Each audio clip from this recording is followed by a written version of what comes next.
Bismillahirrahmanirrahim. Assalamualaikum warahmatullahi wabarakatuh. Alhamdulillahirabbil alamin alladzi la ilaha illa huwa alimul ghaibi wasyahadah wa rahmanur rahim.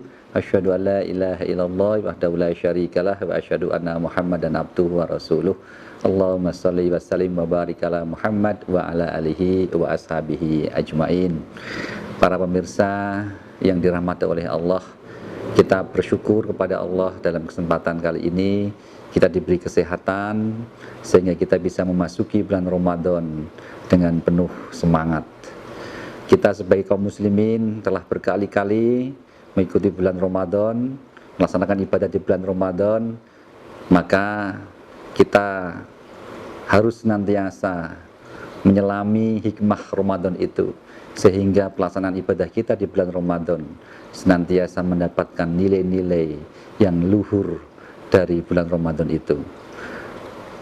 Para pemirsa yang dirahmati oleh Allah, kita tahu bahwa ibadah, apapun ibadah itu yang telah Allah syariatkan kepada kita, maka manfaatnya akan kembali kepada kita sebagai hamba Allah.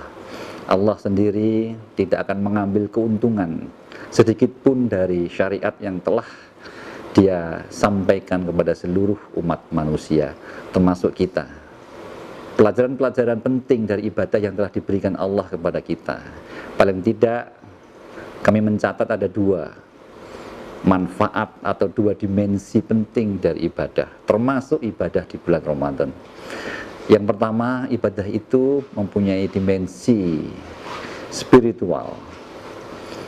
Misalnya, kalau sholat, dimensi spiritualnya adalah sebagaimana telah dituangkan oleh Allah dalam surat Toha 14. Wa aqimis sholata lidzikri.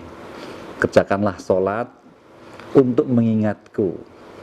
Ini adalah dimensi spiritual dari sholat, di mana ketika kita sholat, kita menghadap kepada Allah, kita berkomunikasi langsung kepada Allah dalam rangka kita mengingat apa yang telah Allah berikan kepada kita.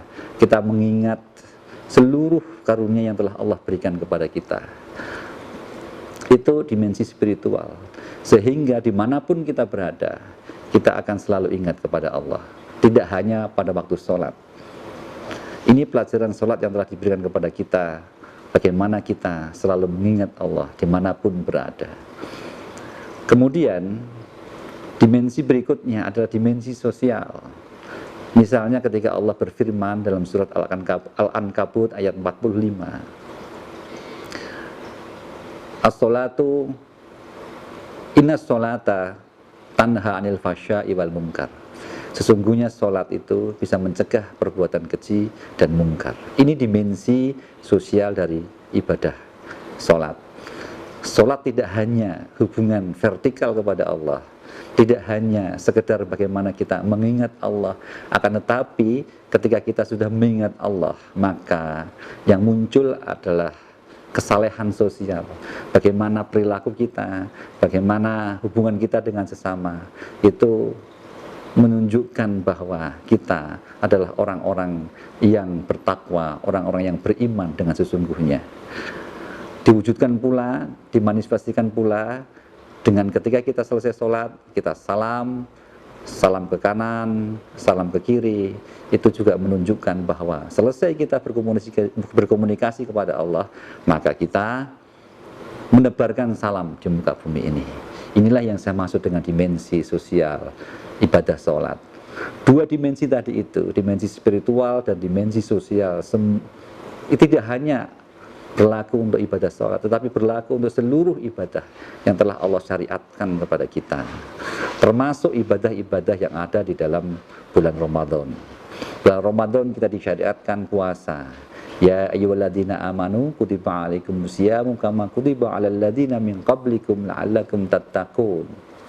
Puasa, dimensi spiritualnya adalah bagaimana kita bisa menjadi orang yang selalu bisa menahan diri, menahan hawa nafsu kita, menahan keinginan-keinginan duniawi kita, dan kita pasrahkan diri kita Kita serahkan diri kita hanya kepada Allah.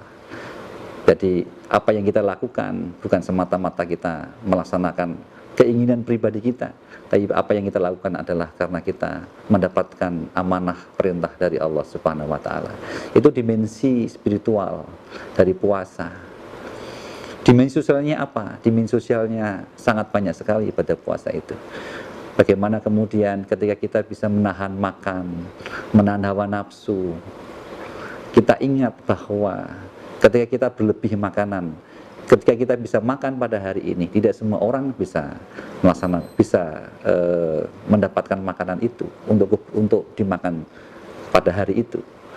Banyak orang-orang yang kekurangan, apalagi di masa pandemi ini. Banyak yang kehilangan pekerjaan, banyak yang kehilangan penghasilan, sehingga untuk mendapatkan makan saja mereka kesulitan. Kita ingat bahwa ketika kita menahan lapar pada bulan puasa, ketika kita merasakan puasa, orang-orang miskin tadi itu, orang-orang yang kesusahan tadi itu, dia merasakan lapar tidak hanya pada bulan puasa, tapi setiap hari.